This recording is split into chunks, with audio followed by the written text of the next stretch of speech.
Hello everyone, welcome to another session of Spiritual Saturday Book Club. So this week we're not having a physical session here in Kechara Forest Retreat. However, we're continuing on the live version of our book club. So as usual, the book that I'm going through is Gurus for Higher Enlightenment for Sale by Tsem Rinpoche. And just a quick overview of what this book is. Rinpoche wrote this book because he wanted to give a better understanding to Dharma students about, firstly about the Guru and what the Guru means, and how to approach the Guru relationship-wise, how to think about the Guru during your Dharma path, your Dharma transformation. And secondly, it is about the center, and how to view the center, how to go about working in the center, volunteering in the center, or even just attending the center, and how to think about where you are to make the most use of a Dharma center environment for your own spiritual journey. And thirdly, it was just a little bit about your own practice. But regarding your own practice, Rinpoche has taught countless teachings on that, whether in written form or audio or even video teachings, which are available on YouTube. So let's see who's joined us. Kelvin Tan is online. Good morning to you. I hope everything is well and you're okay. Alice Tay and Gillian Lin. Good morning, Gillian. Thank you for joining, quite a regular. So I hope you guys are all okay and safe at the moment. I know out there that COVID numbers are rising, but do keep safe and do your daily sadhana, and especially include Loma Gyoma's practice inside. It's very well known for helping to stave off and even cure infectious diseases. And also you can invite a Nagpo Gujor from Vajra Secrets, or the Vajra Secrets store at Kechara House, or flea market here in Kechara Forest Retreat. It is a little pill that you actually wear against your skin, and is actually activated by your body heat. So when you are wearing a Nagpo Gujor, you need to make sure it's worn around your neck and worn against the skin. So it's not effective if you have it outside. All right? And that is a blessed and medicinal pill, basically. That's not to be eaten, but to be worn. And that is also very, very well known throughout the Tibetan Buddhist community for helping to stave off infectious diseases. So I see that Kelvin Tan says he's wonderful. Hope everyone is well there. Everyone is well here. Thank you very much. And Tenzin Kyabzum is also online, which I think is JC. Yeah, good morning to you as well. All right, so I'm going to go straight into it. And this week we actually start on, we're still in this section regarding centers, Dharma centers. And this week we start on page 149. I appreciate the fact that not everybody is going to have a copy of this book, so I am going to be reading from it. So if you do have the book, please follow along. Otherwise, listen carefully. And throughout the reading, I will be sharing some examples, maybe some stories, and also clarifying anything. So if anything is not clear, please do message on the comment section, and I will answer you and will clarify the points. And even if you have any Dharma question, even if it's not related to today's reading, please do ask and I will answer for you today. So we're going to start on page 149, which is effective communication. A phrase that we must always avoid in the center is "I don't know." A center and its members must be confident and have knowledge of their tradition, guru, practice, and the benefits of the practice.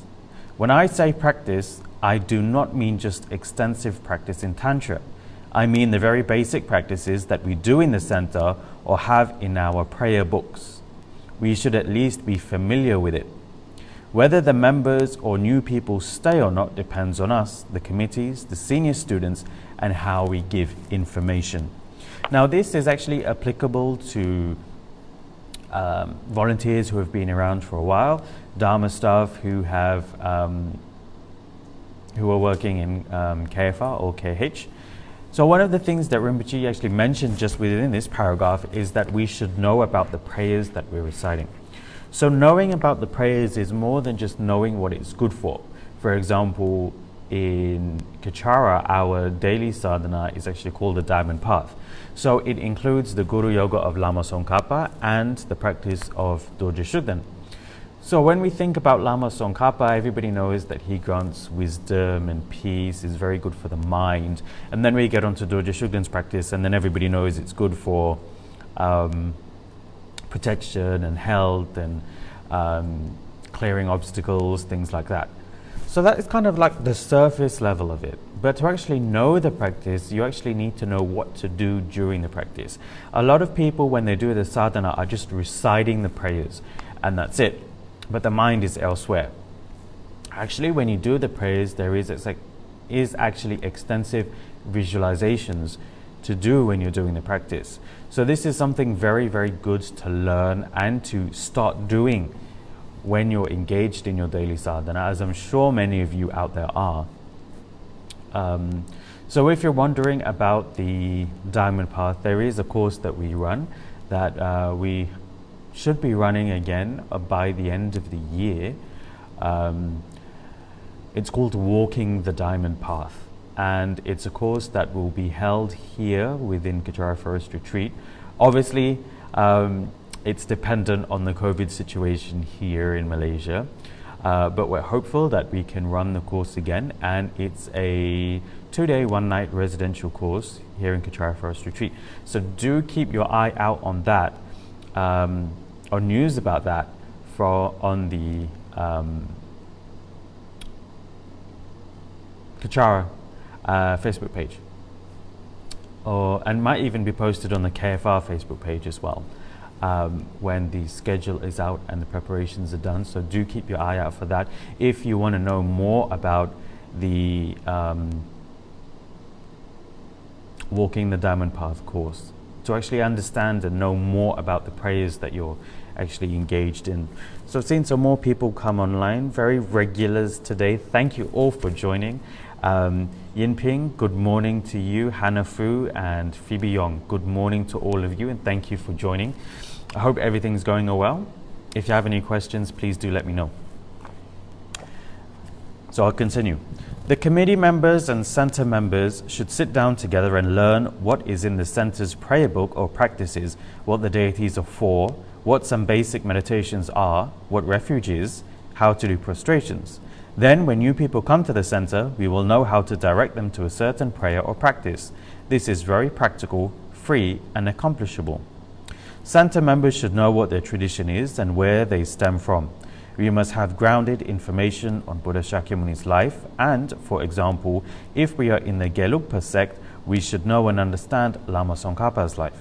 We should read Lama Tsongkhapa's stories and be familiar with them, so we can tell people who he is and talk about his teachings. Those things are very fundamental. Instead of worrying about how to raise $5 billion, members in the center should gather to do readings on Lama Tsongkhapa's life, share knowledge, and test each other. When we are helping newbies, we should tell them that we will give them little tests, and whoever wins will get a free meal. But even if they lose the test, we should still treat them to a meal anyway. Make the learning process fun, interesting. We need to be knowledgeable. The committee should research the history of their lineage and any monastery that they may be affiliated to. Ganden Monastery, for example, in the case of our center, and compile it into something simple and practical to read. We should also be familiar with the center itself, who the current members, committee members or staff are, which departments there are, and who is in them. New people will need to know these things. A phrase that we must always avoid in the center is "I don't know." Imagine if we went to a hospital, we have pain, we are coughing, dizzy, about to puke, dragging our entrails, and the doctor says, I don't know. People are coming here for help. Phrases like, I don't know, I don't understand, I'm new, all have to stop. We should never have to say we do not know and leave it like that. If we do not know, we need to know, because they are asking us about Dharma. If we know, we will be able to benefit them and ourselves. We should not make up something if we do not know, because we are dealing with people's spirituality. We must find out whatever they need to know from reliable sources. I don't know, but I will find out is a good adage to add on. Not everyone can know everything in Dharma. Even I do not know everything in Dharma, but we should try to find out. We must let people know honestly that we do not know, but we will find out and let them know within a week. Then people will see that we are trying. This is a human quality. The center members and committee members should also set up very effective communication systems by email, text messages, or word of mouth, or notice boards. If there is something extraordinary going on, such as a beautiful offering, a wedding, or a death, or if someone needs a prayer, if there are new books and teachings being produced, if there are trips being made abroad or upcoming teachings, there should be a good communication system to ensure everybody receives the information on time. It would be good to authorize one member of staff to compile, arrange, and disseminate information to everyone. Making a very concise, precise network of sharing information, having effective communication, notice boards, educating our members, and letting them know what is going on will eliminate the I don't knows. So I've seen Jerry Go and Sharon Ong are also online. Good morning to both of you, and thank you very much for joining. I'm going to continue on with encouraging people to join the center on page 151. We join a Dharma center so we have support for our spiritual endeavors. If new people come to our Dharma centers and they are not involved in other centers, we should encourage them to join. We should encourage them to come with compassion, clarity, and the understanding that any center in the world can benefit people. This does not mean we should shove the membership form in their face and say, sign up now and write the check. Encouraging them to join the center means to show them the benefits of being with a center, a spiritual community, and people who can support them. The reason we join a Dharma center is so we have support for our spiritual endeavors. When we leave the center, we are on our own. We are surrounded by friends who tell us we are insane and crazy, or ask us what we are doing, why we are praying, or setting up an altar. We will have friends who tell us there is no karma and there is only life, so we might as well enjoy ourselves. When we go outside the center, we are surrounded by all types of materialistic, crazy, and fun-filled friends who are going to tell us everything we are doing is wrong. When we come back to the center, everybody there reminds us that that is materialistic and gives us encouragement for our spiritual endeavors. If we have worldly Sangha who encourage us to drink, to have fun, to look good, to fix our hair, to have sex, then why can't we have Dharma Sangha? We have so many friends who encourage us to do everything else, so why can't we have Dharma friends who encourage us to do Dharma? We join a Dharma center because it is a support group. When we go to the center, the people in the center tell us our friends are crazy. Even when we go outside, the people tell us our center friends are crazy. Everybody is crazy, but that is all right. Who cares? We should encourage people to join the Dharma Center. It is moral support, it supports the committee, it supports ourselves, and it supports something good. When we join and we pay membership fees for the Dharma Center, we also help the center to survive and support its activities. Remember that most Dharma centers are not supported by a big church or an organization that funds and builds everything, and are paid back through donations. Everything is through begging in Buddhism. We should support our Dharma center, our membership fees, pay for maintaining the premises and activities of the center so it can help more people. So there's actually some interesting points that Rinpoche has brought up in this.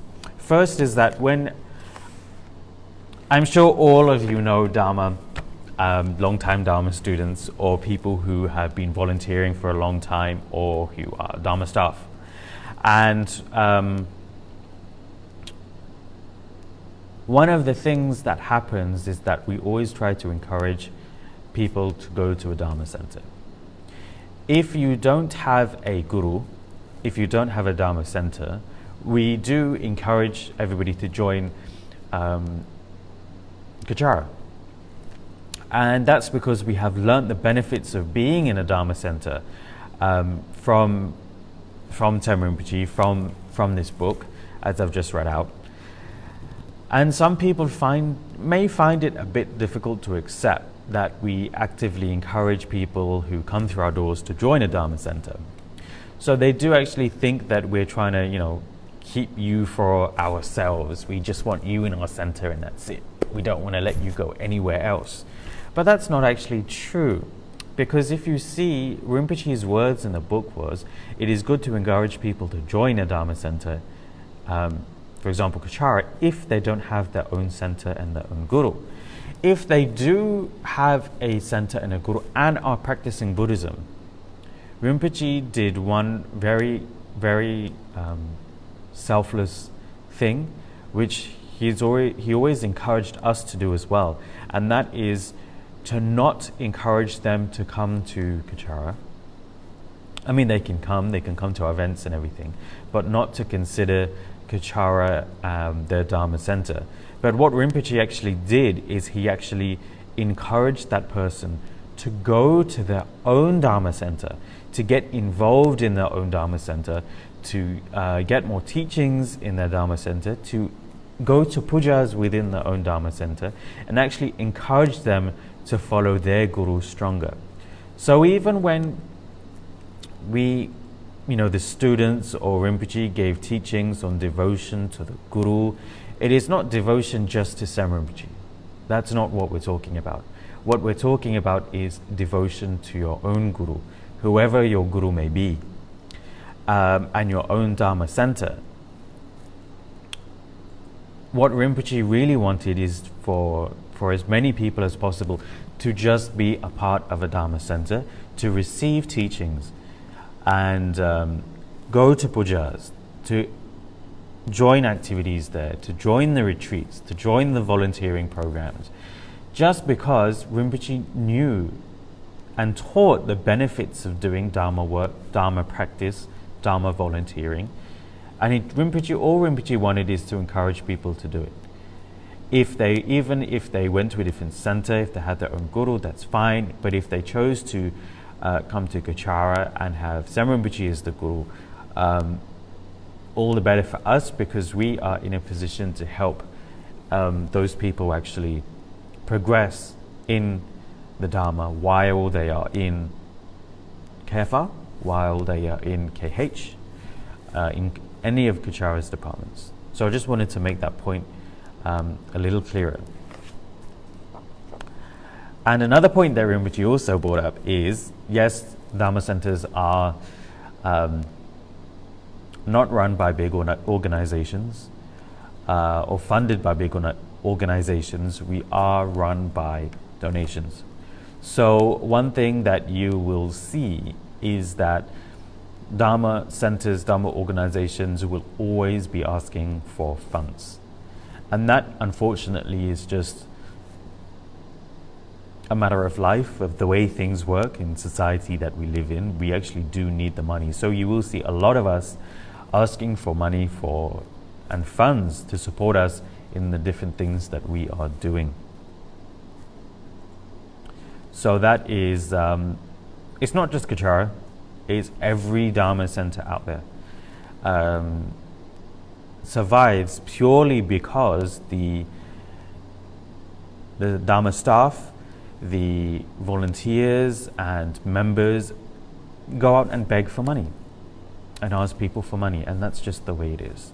And an interesting fact, the word monk in Sanskrit is a bhikshu, and the word bhikshu itself means somebody who begs. So it's not just a Dharma center that will beg for funds. The word bhikshu itself means someone who begs. It is actually a way for us to lower our ego, our arrogance, because if you are in the secular world, in the in the normal world out there, if you beg someone for help, most of us wouldn't do it unless we were in very, very dire situations. Whether an emotional situation or a financial situation or a physical situation, we wouldn't actually beg for help. One of the reasons that we need to, in Dharma practice, is one, to survive, like the Sangha. The Sangha didn't beg for funds, they wouldn't survive. But it is also a practice for us to lessen our ego, to ask somebody else for help, to ask somebody else for funds to survive.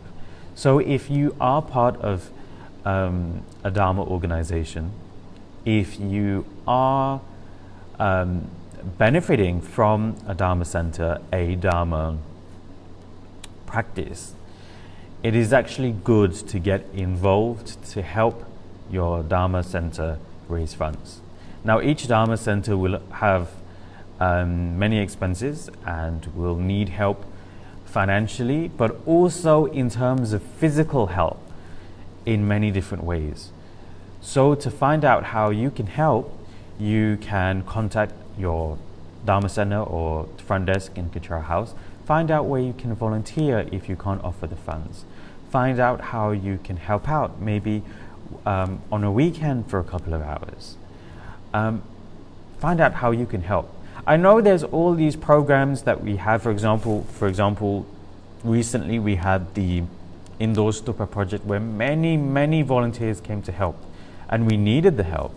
And now soon we're going to have the Incarnation Chapel, which is going to include 2 stupas, which are even bigger than the one we already have indoors, and 25 incarnation statues. And that's going to take a lot of work to fill properly, to consecrate. So we're going to need volunteers for that. But apart from that, there are many things that you can actually help with. If you are a long-time volunteer, you can come to help out on our weekends, because we get very busy. We might not have enough people in Wisdom Hall. If you know a little bit of Dharma, you can come help out.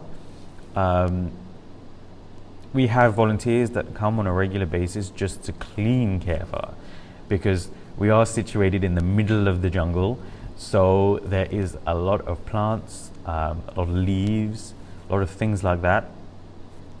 And there are many different ways to help out. So if you are benefiting from the Dharma in some way, please do give back. And yes, this is me begging, in any way that you can. How about volunteer your time?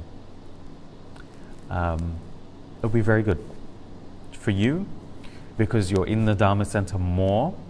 So following the teachings that are in the book, you're going to be able to progress further when you're in the Dharma center.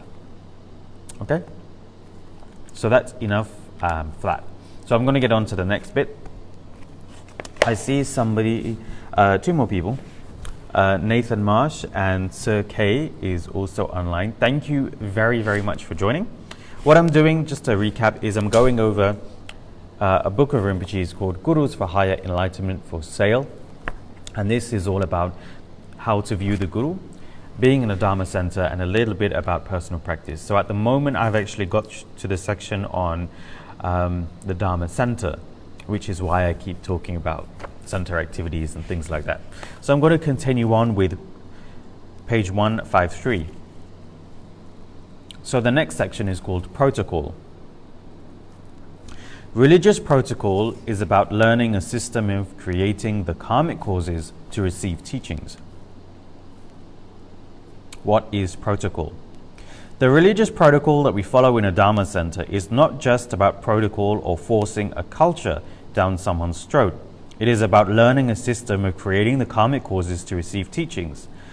This system would have been established and agreed upon by a majority in the monasteries, temples, or religious institutions and traditions as a way to help us create an affinity and bring benefit to ourselves and others.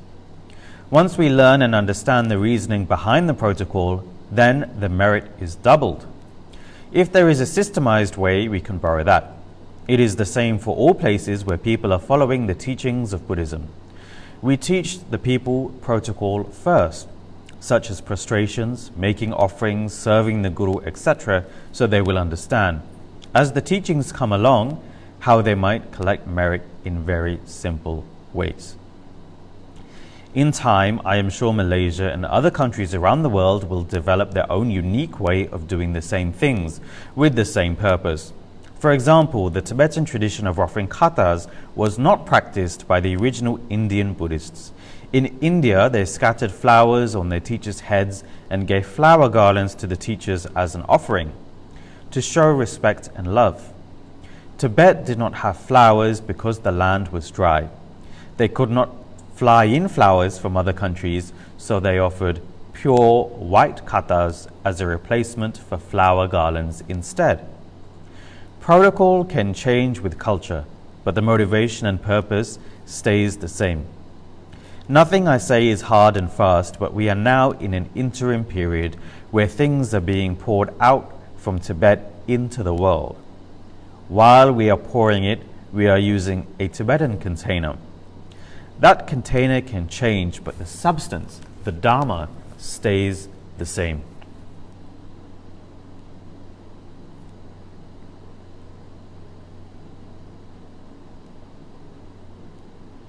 Making offerings. Buddhism, as it has been since Buddha's time, operates on the basis that we do not teach unless requested. We do not force someone into Dharma practice or wrongly tempt them into Dharma unless they are willing. The basic belief is that if they do not have the karmic affinity, then even if they enter the Dharma, they are not really practicing Dharma. It can even be detrimental. That formed a dilemma during Buddha's time. Before Buddha started speaking, nobody knew what to ask, what to request, what to say. They did not even know that they were suffering. Following the principles of all past Buddhas, where they cannot teach unless requested, the Buddha emanated into the audience. He had students who were part of him, who would request the appropriate teachings, do the prostrations, and make the appropriate offerings to set an example to others. What would a mendicant monk like Lord Buddha, who lived in the forest, wandered and begged for his food, and kept no possessions except a few monks' items, want with offerings? Why would he want to emanate as a student to make offerings to himself, to show that other people should make offerings to him? Even when Buddha received the offerings, he gave them away immediately. He has shown us, therefore, that the practice of making offerings is definitely something that benefits the requester and not the recipient. It is by Buddha's own methods during his lifetime that people are still able to make a connection with an enlightened being, even until today.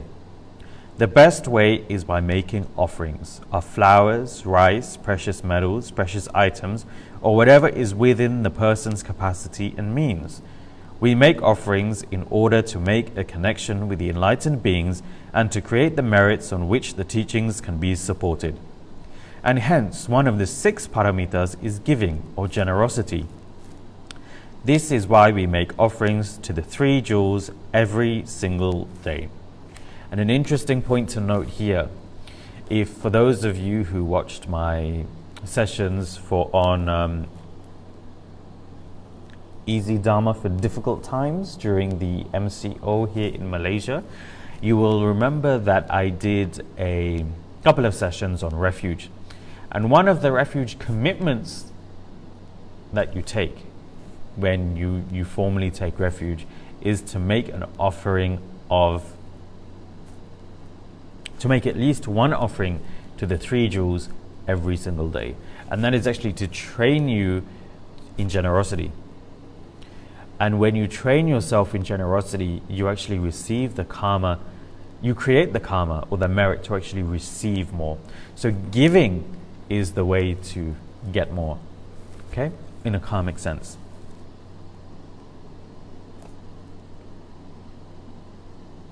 Okay. Buddha predicted that in the future, when I am not around, making offerings to the images that represent an enlightened being will be equivalent to making them to an enlightened being directly. In the future, I will emanate. I will appear as your Dharma teachers. Making offerings to your Dharma teachers will be equivalent to making offerings to me. Now that can be misconstrued. Twisted people can run around and say things like that without any explanation and trick people. However, what Buddha said can have 2 meanings. Firstly, it can mean that some Dharma teachers are actually enlightened, so making offerings to them automatically creates a lot of merit. Secondly, there are some teachers who look like they are not enlightened, but who we are supposed to visualize as an enlightened being in order to receive larger benefit. We can make offerings out of appreciation, as tokens of our gratitude, or for sustenance to take care of our teacher. All these motivations for making offerings are good, but the real reason for making offerings is for us to create the propensity to receive the Dharma and achieve the Dharma. Offerings should be done without expectation. Needless to say, a real Dharma being or a Buddha would not expect offerings. They would not be excited about it, they would not look forward to it, and they would never use or enact any of their knowledge or do anything just to receive offerings. They would not see offerings as praise, gratitude, or thanks. They would see it as an object to transform immediately into an offering to the 3 jewels on behalf of the giver. There are a lot of complex meditation involved in receiving and taking offerings. A proper object of offering, a person who does not need to make any praise in return when they receive an offering, is a Buddha or Bodhisattva. By their very being, anything positive we do towards them automatically generates merit. When we make offerings to a fully ordained monk who keeps his vows, or to an arhat, we automatically collect merit, but the recipient must do dedications and prayers in return. If not, it is equivalent to swallowing hot lava. Anyone below that, which includes us, has to be very careful with people's offerings. There are karmic repercussions.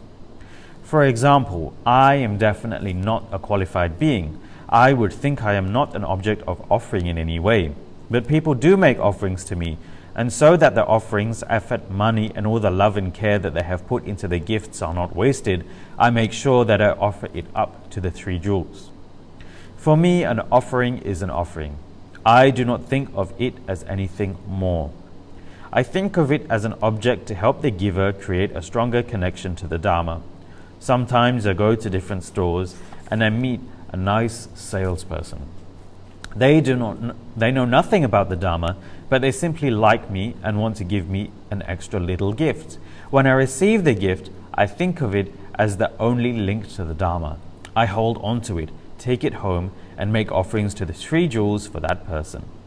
I may never meet them again, but at least I have something of theirs that they have given to me, and I make an offering for them to have some connection to the Buddhas. It may be subtle and small, but it is better than just thinking it is for me. It is much better than me. It creates awareness and it benefits them. Even if the benefit is that small, it piles up, because when we keep thinking like that, we will develop a mind that can benefit people. We will develop into a being that eventually becomes a proper object of offering when people make offerings to us.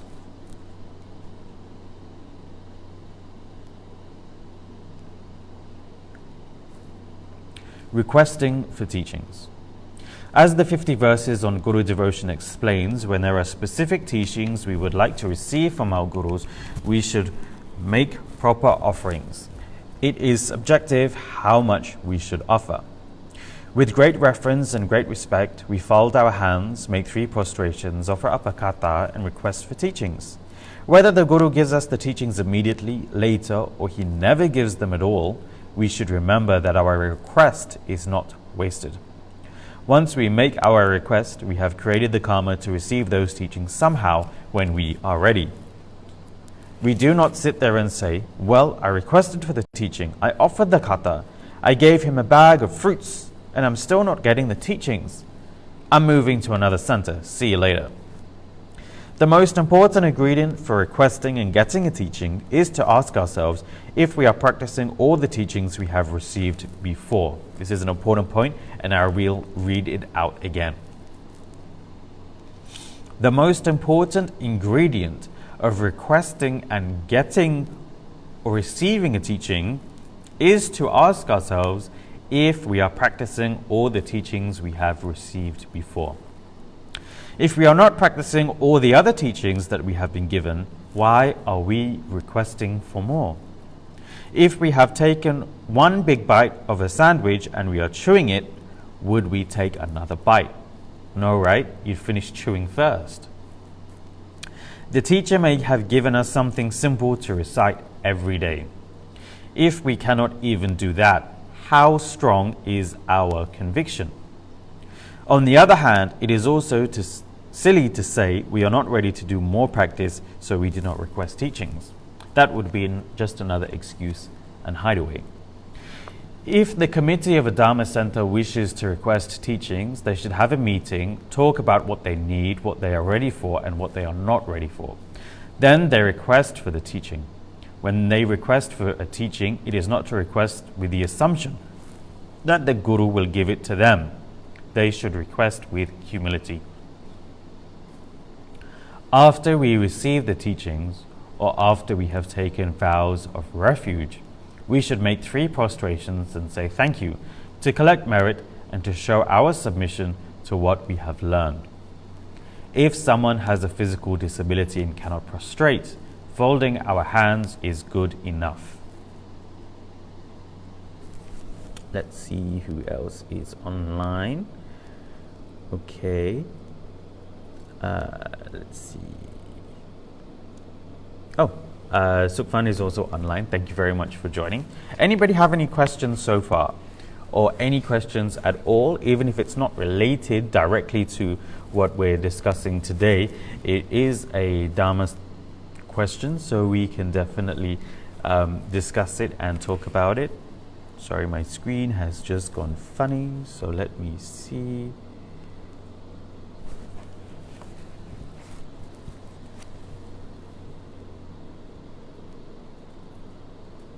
Okay. Yeah. Nobody else, so I will continue. Public teachings. When the Guru goes to other places, we should be very organized and have everything prepared for the Guru to just show up and give teachings, and he leaves when he finishes. Everything else in between should be prepared and done. We must think, what do we want our Guru to do? Give teachings or be the agent? We have to think of what impression it will leave on other people. The Guru should never be seen or heard before or after the teachings. The Guru should never have to talk about anything other than what the Guru is talking about right now. He should only talk about the Dharma. That is how we promote our Guru. In order for the Guru to focus on the Dharma, we must make everything else easy so he can give Dharma to the people. Then people will be attracted to the Dharma, and eventually they will also support the Guru, the Dharma center, and his work. Everything should be well prepared for Dharma teachings. The committees or organizers must arrange the itinerary for the Guru, make arrangements, talk to other parties who are involved, let the appropriate people in the center know what is going on, and let everybody know the schedule so that they can rejoice, be happy, and be kept up to date. Once we have made arrangements with the other people, we should go to the venue and check out to see what needs to be set up, what materials need to be there, what is allowed and appropriate. How we set up before the Guru comes will give others an impression of what kind of Guru is coming. How we set up for the teachings and how we treat our Guru is how much in turn they will respect the Dharma being taught by the Guru. We should make sure that things like clothes, robes, and transport for the Guru is arranged so the Guru just shows up and teaches. A driver should be provided and a place to change clothes if possible. The students, friends, supporters, and sponsors should arrive before the Guru, announce his arrival, and escort him in when he arrives. If the Guru comes in and sets everything up for himself, takes the phone numbers down, has a snack and a cigarette with the people, and then comes in grandly with his robes and announces, "Hi, I'm Rinpoche," it will look like a scam. We should also talk very nicely about protocol to the people attending the teaching. Even if they do not fully understand the mechanics of it at first, it would still be very good to tell them about it because many people would like to respect and follow tradition. If they can follow it, that would be fabulous. If they do not, it is still okay. We did our part to explain it to them. If they do not follow protocol, it does not mean they do not deserve Dharma. If they do not want to prostrate, they do not have to prostrate. If they do not want to offer a kata because they find it looks strange, they do not have to. If we explain nicely and confidently, there will be no problem. Then, after the Guru gives the Dharma discourse, what do you want him to do? A. Pass out his business card, call his assistants and hook up. B. Throw his cards to the crowd and make them catch it. Or C. The students get organized and go out to talk to people. After the Guru gives a Dharma talk, there are all these potential Buddhas to be in the audience. The Dharma Center's members and committee should organize to pass out contacts information to the audience and go up to new people and talk to them. From there, we might be able to bring the Dharma to them, or they might be able to help us bring Dharma to many other people.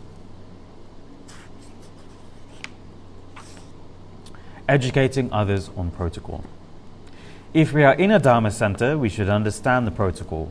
Committee members should write it all down in a simple instruction booklet or post it on the bulletin boards and websites. This is very basic information for every Dharma center that can be distributed for all members to have something to read and refer to. For example, within a Tibetan Buddhist center, explanations on protocol would include aspects such as what a kata is, what an altar is, how we greet the Guru, how we prostrate, what refuge is, how we ask for refuge, what the purpose of the Dharma center is, how we should dress, how to keep Dharma books, why we keep the place clean, etc. We should educate the people who come to our center. The secret behind success is educating people and letting people know what should be done and what we need to do. The committee can do that. I never said any of our committee has to raise $500,000. I said try to raise whatever you can and the money will come. But I wish to advise committee members of Dharma centers and even people who have not been selected for the committees but who are members of a center that these are the things we can all do right now. Once we accomplish one thing and we see other people reading it and saying that it has helped them a lot, we will feel good, we will feel happy, and know that we have accomplished something. From that one little thing we have accomplished, we can go to the next one and then the next one. We begin to accomplish more and more, and that is actually how we raise $500,000 in the end. It starts somewhere small. We can start to do a lot of things that do not require money by getting ourselves organized. If Dharma centers and committees members, if Dharma center members and committees do these little things that provide information to others and get organized, which is all free, more and more people will want to join and help out. This is how you do it. I've just seen a question from Doreen. May I know what kind of request or practice that as students of Rinpoche to create cause for Rinpoche's return to Kechara? Oh, that's a very good question, Doreen. Okay, there is many things that students of Tsem Rinpoche need to do in order to create the causes for Rinpoche to come back. On a very simple level, it is to make sure you do your sadhana every single day. Why? Rinpoche specifically requested all students to have a daily sadhana. Okay? So you should engage in your daily sadhana every single day. Secondly, you can actually practice the Guru Yoga of Tsem Rinpoche, which is on our websites. It's on tsemrinpoche.com in the Parinirvana article. And that specifically invokes upon the energies of Tsem Rinpoche.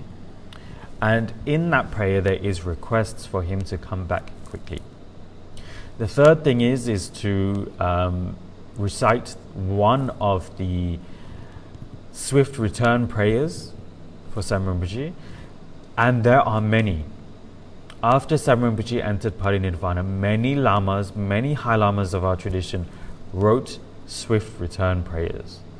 So the one that we commonly recite in Kechara during our pujas is Kyabje Trijang Chokdro Rinpoche's swift return prayer for His Eminence Tsem Rinpoche. But there are many others. So in your daily practice, it's up to you which one you want to recite. In my practice, I actually recite two. One is the prayer by Kyabje Trijang Chokdro Rinpoche, and the other one is the prayer by Kyabje Zimir Rinpoche and Zimir Chokdro Rinpoche. And that creates the causes and the energies for Rinpoche to return, because you are requesting him to return directly.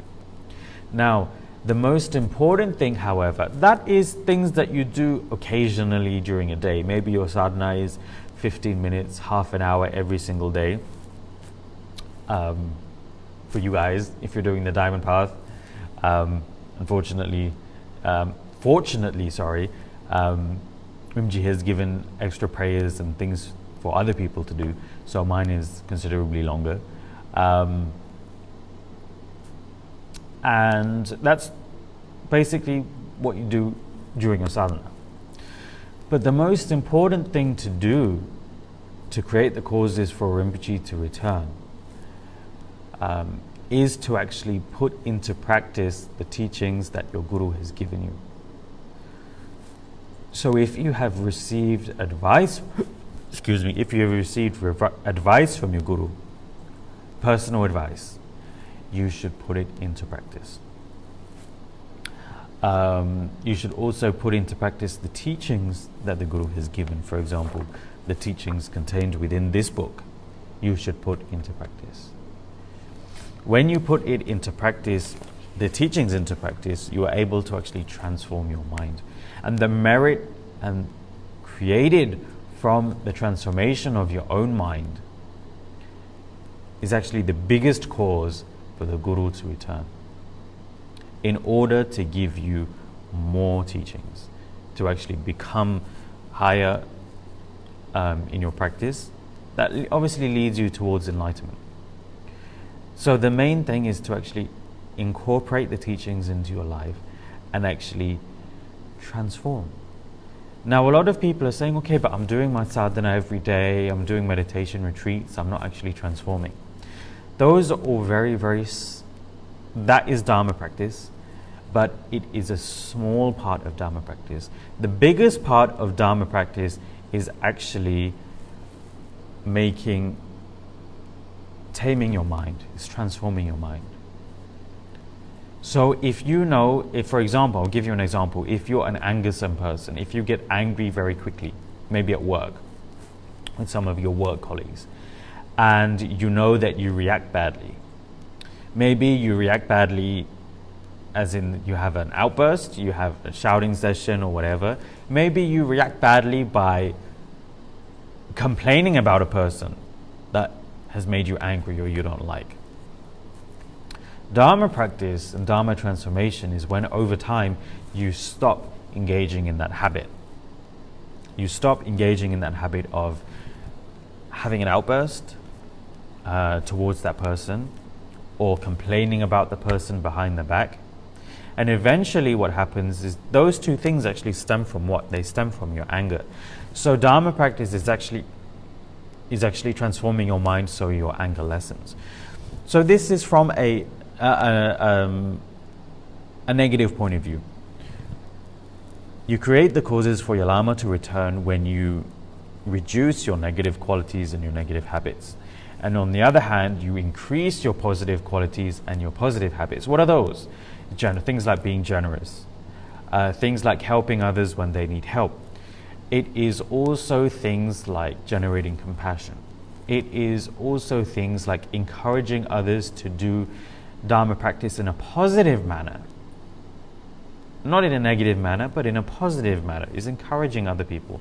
It is, maybe you know that you get really annoyed with somebody at work. Going back to the same example before, increasing your positive qualities would be actually bearing that annoyance, that anger you feel, and actually becoming friends with that person.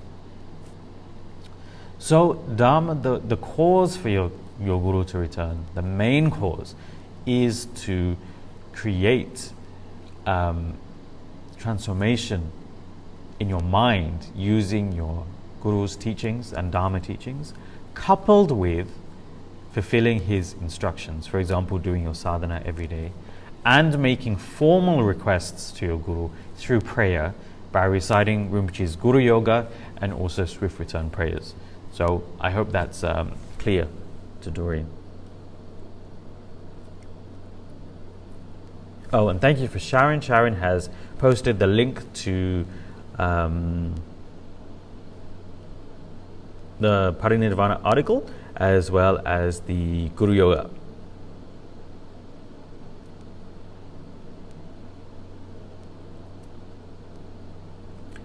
Okay.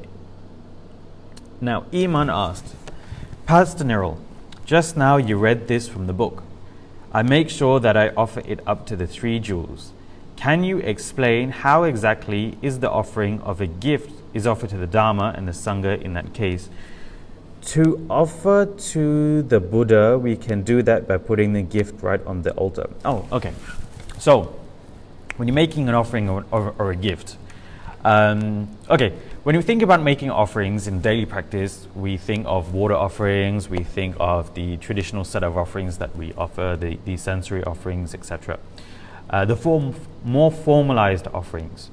So that is fine, that we offer it to the Buddha by offering it on the altar. Okay, so if we're out and about and we see a beautiful item and you like it and you want to make an offering to the Buddha, you can bring it back home and offer it to the Buddha on your altar as well.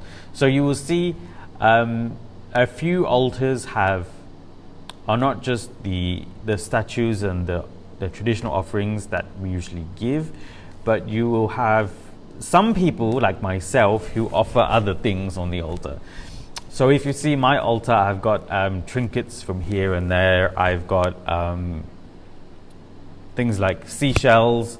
If I went to the beach and I saw a particular beautiful seashell and I wanted to offer that up to the Buddha, that's on my altar. I make offerings of flowers, fresh flowers every now and then, food, etc., etc. But also gifts. I've got a little trinkets and pieces of jewelry and things that I offer on my altar as well. So that is perfectly fine. Now, when you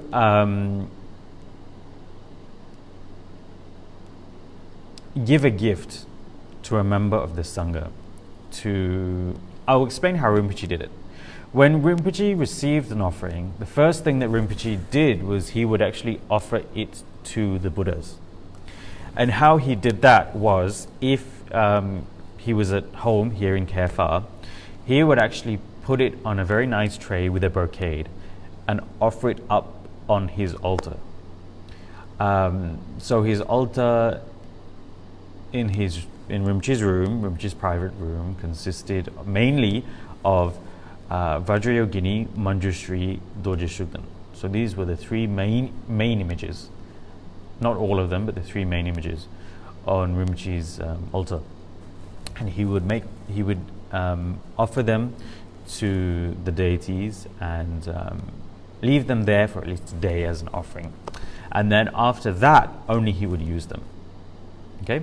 This even applied to food, for example. If you gave Rinpoche food, if you offered Rinpoche food, we would arrange it nicely on a plate and first offer it up to the three jewels on the altar first, before Rinpoche ate it.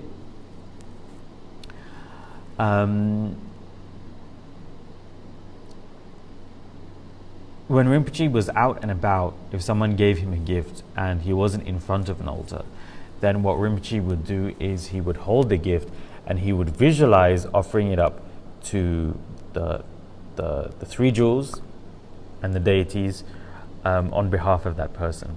So when you do it physically or you visualize it being done with prayer, it's the same thing. They've both been offered up to the three jewels. And this is something that Rinpoche also shared with students.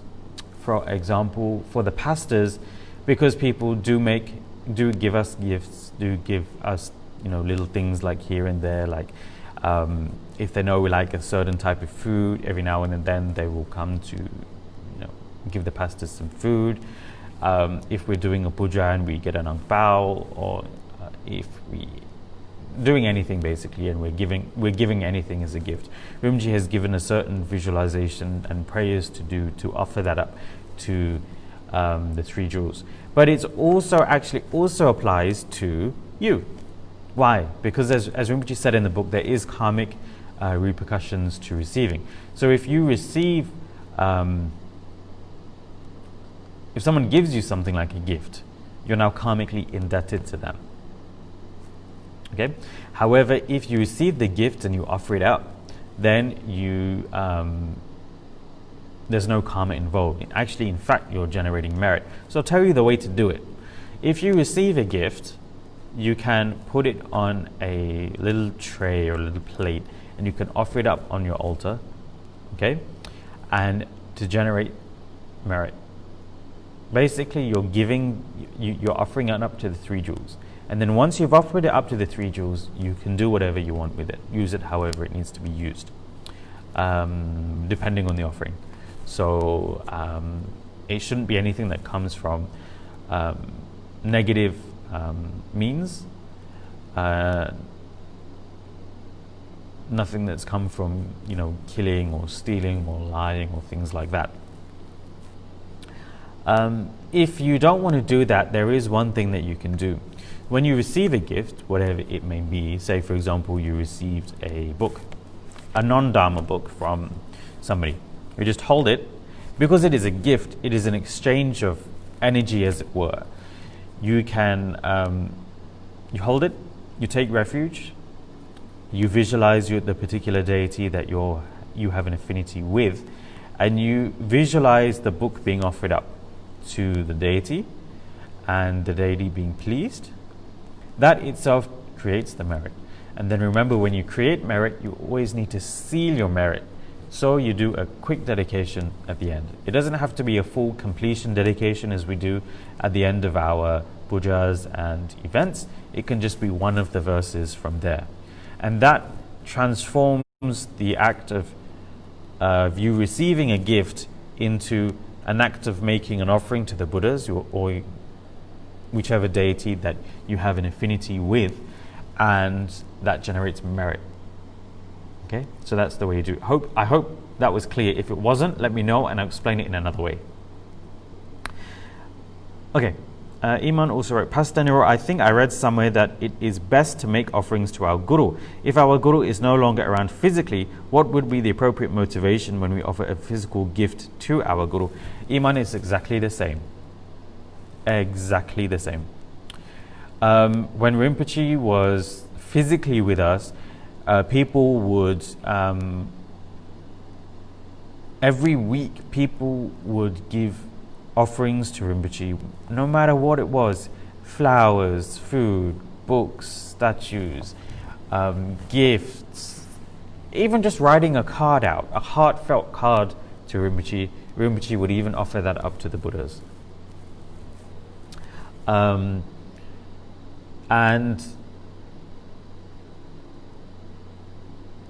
for some people thought that when Rinpoche is no longer physically with us, they don't actually need to do that because he's no longer around, he won't use the items, etc. And since then, we did see a kind of decline in offerings being made to Rinpoche. But actually, there is no difference whether your guru is physically around or your guru is not physically around. You still make offerings to your guru. For example, Lama Tsongkhapa was a guru. During his lifetime, he received offerings. After he passed away into parinirvana and achieved it in enlightenment during his lifetime, I think since then, people have been making more offerings to Lama Tsongkhapa. No? We put his image on our altars. We make water offerings every day. We offer flowers. We offer things. Okay, don't even talk about Lama Tsongkhapa. Talk about Buddha Shakyamuni himself. How many people around the world make offerings to him, even though he is not physically with us anymore? And he lived how many thousands of years ago? It's still the same thing. You still make offerings to your guru, the gurus, the enlightened beings. So, whether they are physically around or not. So, as students of Rinpoche, we will obviously have Rinpoche's image on our altar. If you don't, it is something that you should do if you consider yourself to be Rinpoche's student, and you make offerings on your altar to Rinpoche. One of the better ways, if you can, is to actually give offerings to Rinpoche through Kechara House front desk or even a KFR front desk, and these offerings will be offered to at Rinpoche's indoor stupa, because that stupa is a physical embodiment of Rinpoche's energies. And we offer all of the gifts now that are received from that people want to come and give to Rinpoche are all placed and offered up in front of Rinpoche's stupa. So if you do come and have an audience with Rinpoche's indoor stupa, anytime during the week, you will see that there are flowers. People still offer statues. They offer books. They offer incense. They offer anything you would normally offer to a guru, and people are still offering, and it's still being offered up. And then people ask, for some of those things, what do you do with them? For example, if somebody offers a statue, what do you do with it? And the answer is simple. The Ladrang has the responsibility, which is the Lama's household. The Ladrang has the responsibility to keep those items safe until Rinpoche's incarnation comes back, and then basically we hand everything back over to the new incarnation. That's how it works. That is the Ladrang's responsibility, and that is something that is being done every day in KFR. And you can also, as I was just about to say, you can also do make offerings to Tsem Rinpoche by online means as well. Sharon has very kindly posted the link there, and I know a lot of people offer flowers to Rinpoche, which are offered regularly, because a lot of people offer arrange flowers to be offered via online means, via Vajra Secrets. Okay, got a more question. Sharon Ong, what would be a good verse to recite for a quick dedication? Any of the verses from the completion dedication are perfect. Any of them. Some people, I'm not going to say which one is the best, because they are all very valid, very powerful dedication verses. It's just that when some people, the reason I'm not going to say that is because some people have a closer affinity to a certain verse than another one. So a person may like a verse better It just might have more of a feeling, more of an emotion for them. So I would suggest you use that verse. So whatever is your favorite verse, meaning-wise, of the completion dedication that we usually do is fine. If, however, you are very good at your completion dedication and can do it very quickly, or even if you have the time to do a full completion dedication, please go ahead and do that. That would be most beneficial. I hope that answers your question, Sharon. Okay. Hannah Fu asks, Pastor Niral, my altar is very small. There is not enough place for me to place my offerings. Is it okay for me to put those offerings on my small table that I use to do my sadhana instead of placing in front of the altar? That's fine. During your prayers, you visualize that these offerings are made to the deities on your altar. I had an altar once when I was in the UK that was literally, I had a computer desk. And at the top of my computer desk was a very small shelf. And it was only about this thick. It was very small. And at that time, I only had, I didn't have a Buddha statue. I had 3 small tattas, and they were there. And I didn't have enough place to put my offerings on that shelf. So what I used to do is, when it came time for me to do my sadhana, because I had my laptop on the main shelf, I used to close my laptop, put it away, and use the desk to lay out my offerings. So the offerings were on one desk here, but my Buddha statues were here on the shelf above. So if you don't have the space, it's perfectly fine. All right, to make offerings on another table. That being said, that's only if you don't have enough space. If you do have enough space, you should spend your energy and effort into actually obviously setting up a proper altar on one space with all the representations of body, speech and mind, plus the offerings all together, if you have enough. But if you don't, it's perfectly fine. There's nothing wrong with it. Nothing bad's going to happen. You're still going to get merit from doing it. It's just that, you need to do it on 2 different surfaces. It's perfectly fine. All right, no more questions. So I'm going to see if I can carry on a little bit. Let's see if I can finish one more section. Promoting the Guru. They make movie stars and singers look great. They promote stars. They get them in the best light to take pictures and make sure they fix up the pictures and computers to make them look even greater.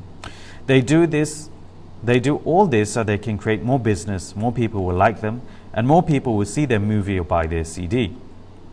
They do all this for stars just to do business and make money. Certainly, we would like more people to listen to the Dharma so that they can develop respect for our Guru and feel that Dharma is something sacred. Secretaries and receptionists are so important for CEOs or dentists for when we enter their offices or clinics. It leaves us with an impression. What about a Guru? The CEO just gives us a business deal. The dentist just cleans our teeth. Our Guru brings us enlightenment. We have to make sure our Guru does nothing but the Guru's job. We do not have to sit there on our hands and knees with our Guru all the time. We can do it in a modern way. Be alert, be available, have things ready. We do not have to walk from the kitchen to the throne on our knees and lay down there on our chests to offer up a cup of tea with one finger. But make sure that during breaks or in between the teachings, the Guru has a cup of tea before you drink your cup of tea. We have to be organized. Think of it as marketing. Either the Guru is the driver, the gardener, the cook, the financer, the accountant, or the Guru is a teacher. The Guru always attracts the people in and will always get the people in. Whether they stay or not is dependent on the students. No matter how wonderful the Guru is, new people will run away if the students are nightmarish, irresponsible, uncaring, difficult people. Those are the first people they see and the last people they see. The Guru is in between. How will we attract other people to fulfill Dharma work? It is by our Guru giving the Dharma. It is all very logical. Therefore, we must think carefully about how we want to promote and market our Guru. I hate using those words, but we are going to have to use them in this time and age. That will bring the best result we get. When we are traveling out with the Guru, we should always walk in front of him. We do not make the Guru wait, open the door, scream and look for us. The Guru should never look for the assistants. The assistants or students should always look for the Guru. We must think about how it looks for our own practice of awareness. How does it reflect on us if we think that the Dharma we receive is sacred? And what is the impression it leaves on other people? If we treat our Guru badly, people are going to think, is that how you treat your Guru? He's nothing, certainly. So if they think our Guru is nothing, then they will also think the Dharma they are receiving is nothing. If they do not think our Guru is anything, we will have created that in their minds with our laxity, laziness, selfishness, and habituations. That is the image we have portrayed to the world about our Guru. We can do incredible damage. But why does the Guru even need this image? You might wonder why image is important for the Guru who is not attached. It is because he is dealing with people who are attached and who are image conscious. The first thing they will see is how we treat our Guru. When the assistants are organized and mature, not by age but by mind, caring, conscientious, alert and ready to help, it promotes a very big image. We might announce the arrival of our Guru with His Royal Eminence of Tibet, his 19th, well, he's actually the 25th, the 25th incarnation, the emanation of Manjushri Buddha, His Divine Presence, Tsem Rinpoche, is here. But there is a bumbling, idiotic assistant who smells, drops things, knocks things over, forgets things, locks Rinpoche out. Rinpoche's clothes are smelly, and the car he arrives in is smelly. People will wonder, what's with His Eminence? His Eminence should go take a bath and wash his clothes. And if His Eminence is so great, why doesn't His Eminence have great liaisons, assistants, or people around him? Is that the image that we want of our Guru? If we give our Guru that kind of image, we waste our Guru's time. The people he could attract, talk to and reach, the people who could help the Dharma to grow and sponsor in any way, not just in monetary sponsorship, would be lost because those people will see the bumbling students around them who are supposed to reflect the Guru they are serving. If these students do not care, how will they inspire other people to care? If they do not give a hoot, how are they going to inspire others? The Guru is compassionate and he may do things for us for 100 times over. But if we make our Guru look bad, we collect the incredible negative karma that arises from the impression we leave with other people and the impact it makes on their mind on whether the teachings are valuable or not. The Guru is highly compassionate and he has taken on a special vow to suck in all the leftover refuse of the world. That is fine. The Guru will love these bumbling students just like anybody else, but new people are not going to see that. He is not going to be able to make his teachings penetrative and effective because of how the students around him treat him.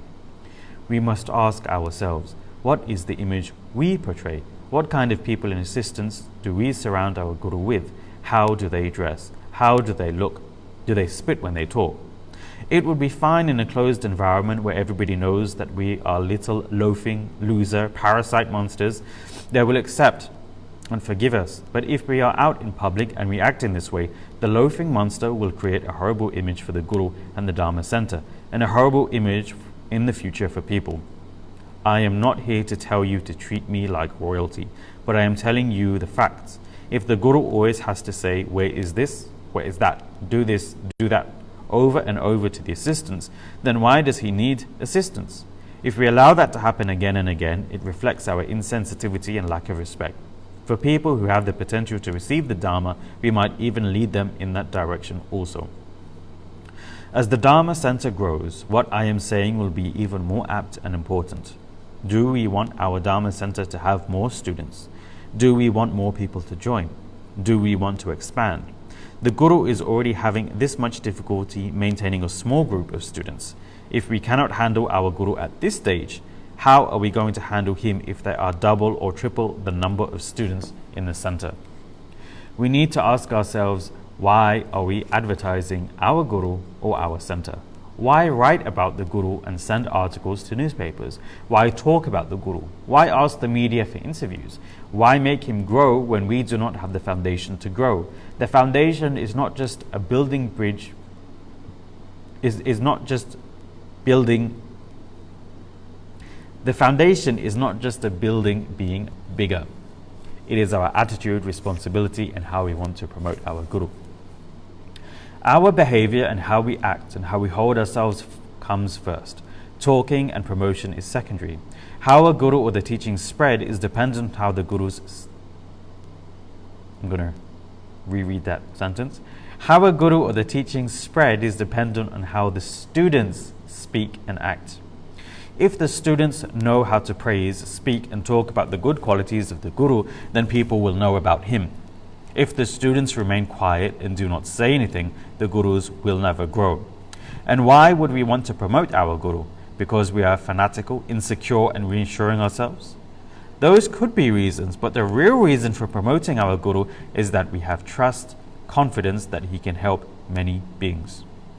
We can tell other people about our guru out of great compassion and care for others.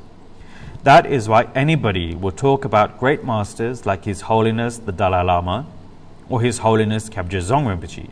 They hope that by recording their teachings, writing them, and by spreading this, more people will meet these beings and get the benefits they themselves have received.